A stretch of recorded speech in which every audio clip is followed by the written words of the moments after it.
ہمارے ذہنوں میں جو معیارات بیٹھے ہوئے ہیں وہ کیا ہے؟ کامیابی پیسے سے ہے، کامیابی جائیداد سے ہے، کامیابی کاروبار سے ہے، کامیابی شہرت سے ہے، کامیابی اقتدار سے ہے. یہ معیارات ہیں. جو جتنا دولت مند اتنا کامیاب، جو جتنا مشہور اتنا کامیاب، جو جتنا پاپولر اتنا کامیاب، جو حکومت پر پہنچ گیا کامیاب، جس نے بڑا کاروبار جما لیا کامیاب، جس نے بہت جائیداد بنا لی کامیاب. یہی ہے اصل میں ساری بس کی گانٹھ. جو تصور کامیابی کا ہوگا اسی کے مطابق آپ کی بھاگ دوڑ ہوگی، اسی کے لیے جد و جہد ہوگی، اسی کے لیے توانائیاں صرف ہوں گی، اسی کے لیے دن رات کی مشقت ہوگی. یہ ہے اصل شے جس کی یہاں نفی ہو رہی ہے. کامیابی دولت سے نہیں، کامیابی شہرت سے نہیں، کامیابی اقتدار اور طاقت اور حکومت سے نہیں، بلکہ کامیابی ہے ایمان سے، عمل صالح سے، تواصی بالحق سے، تواصی بالصبر سے. آپ غور کیجئے اس نقطہ نظر کا، اس ایٹیچیوڈ کا، یہ جو مینٹل ایٹیچیوڈ ہے اس کا بدل جانا ہی انسانی شخصیت کے اندر انقلاب برپا کرے گا. اب آپ کا نتیجہ کیا نکلا؟ اگر تو دولت سے کامیابی ہوتی تو قارون بہت کامیاب تھا، اگر حکومت سے کامیابی ہوتی تو فرعون اور نمرود بہت کامیاب تھے. کامیابی ان سے نہیں ہے. کامیابی انسان دولت میں قارون کی دولت تک پہنچ جائے اور دنیا میں دبدبہ اور اقتدار اور سلطنت اور حکومت کے اعتبار سے وہ نمرود اور فرعون کا مقام حاصل کر لے، وہ ناکام ہے، خائب ہے، خاسر ہے، برباد ہے. اور ابو ذر غفاری کامیاب ہے، چاہے ان کے پاس کچھ نہیں تھا، جھونپڑی تک نہیں تھی، کوئی گھر نہیں تھا. حضور نے فرمایا ہے اللہ کے کچھ بندے ایسے ہوتے ہیں جو کسی محفل میں جانا چاہیں تو انہیں اجازت نہ ملے، جو کہیں اگر رشتہ کرنا چاہے کوئی ان سے رشتہ کرنے کو تیار نہ ہو، کہیں کوئی سفارش کرنا چاہے تو ان کی کوئی بات ہی نہ سنے. لیکن اللہ کے ہاں ان کا وہ مقام ہے کہ اگر بھولے سے بھی کسی بات پر قسم کھا بیٹھتے ہیں تو اللہ ان کی قسم کی لاج رکھتا ہے. یہ ہے فرق. یہ جان لیجیے اچھی طرح. اس بات کا مان لینا آسان، اس پر سبحان اللہ کہنا آسان، لیکن اس کے مطابق آپ کے اپنے ذہن کا بدل جانا بہت مشکل. اس لیے کہ ہم متاثر ہوتے ہیں اپنے ماحول سے. وہ بڑا محل ہے، دیکھ کر ایک دفعہ جھجری آتی ہے، وہ بڑی سی 20 فٹ لمبی کار سناٹے کے ساتھ آپ کے پاس سے گزر گئی. ایک دفعہ اعصاب کے اندر ارتعاش ہوتا ہے، محسوس ہوتا ہے بڑے یہ نصیبے والے لوگ ہیں، بڑے خوش نصیب، بڑے کامیاب. حالانکہ کچھ معلوم نہیں کہ یہی سب سے بڑی بد نصیبی ہو سکتا ہے کہ یہی سب سے بڑی ناکامی ہو. اگر ذہنوں میں یہ بات بیٹھ جائے کامیابی کس شے سے.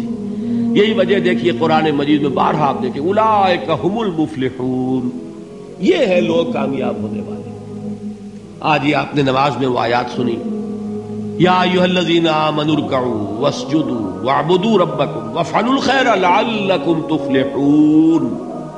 اے ایمان والو، رکوع کرو، سجدہ کرو، اپنے رب کی پرستش اور بندگی کرو اور اچھے کام کرو تاکہ تم کامیاب ہو جاؤ.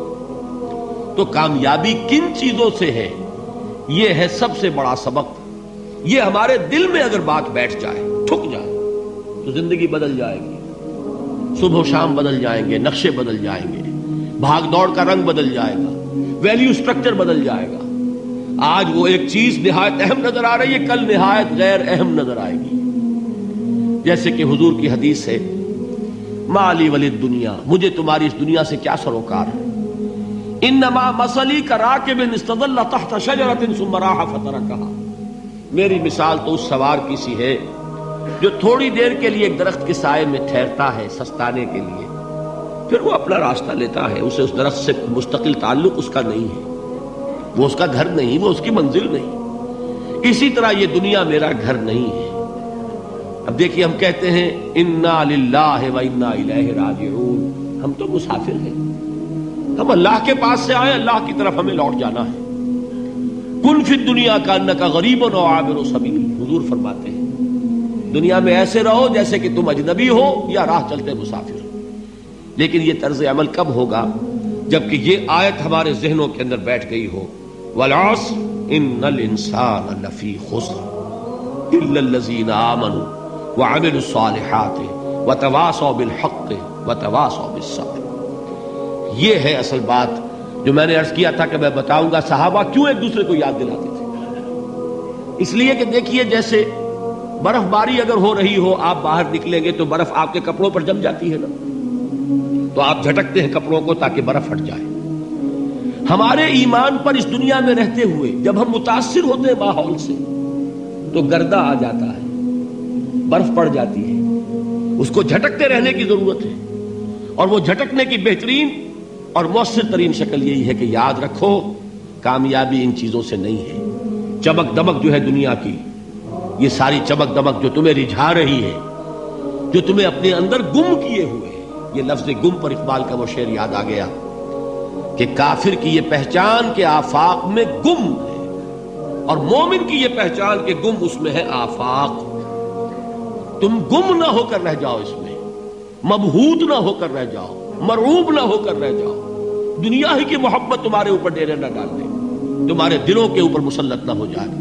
لہذا تازہ کرتے رہا کرو، والعصر ان الانسان لفی خسر الا الذین آمنوا وعملوا الصالحات وتواصوا بالحق وتواصوا بالصبر۔ پھر یاد کر لو، پھر تازہ کر لو اپنے اس یقین کو کہ کامیابی دولت سے نہیں، کامیابی ثروت سے نہیں، کامیابی اقتدار سے نہیں، کامیابی شہرت سے نہیں، کامیابی جائیداد سے نہیں، کامیابی ہے ایمان سے، کامیابی ہے عمل صالح سے، کامیابی ہے تواصی بالحق سے، کامیابی ہے تواصی بالصبر سے۔